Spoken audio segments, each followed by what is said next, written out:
कलियुगामध्ये असंच आहे, बोलणारे खूप आहेत, इतके झाले बोलणारे का विचारूच नका महाराज, मिनिटाला बोलणारे. मोबाईल उघडला की रील्सच रील्स आहेत, आहे का नाही?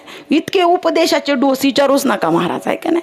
इंस्टा उघडला का हे असं करू नका, ते तसं करू नका, ते तसं उपदेशाचे ना महाराज. इतके बोलणारे झाले, बोलणारे खूप झाले, ऐकणारे खूप झाले, पण आचरण करणारे 100%मध्ये फक्त 5% लोक आचरण करणारे कलियुगामध्ये.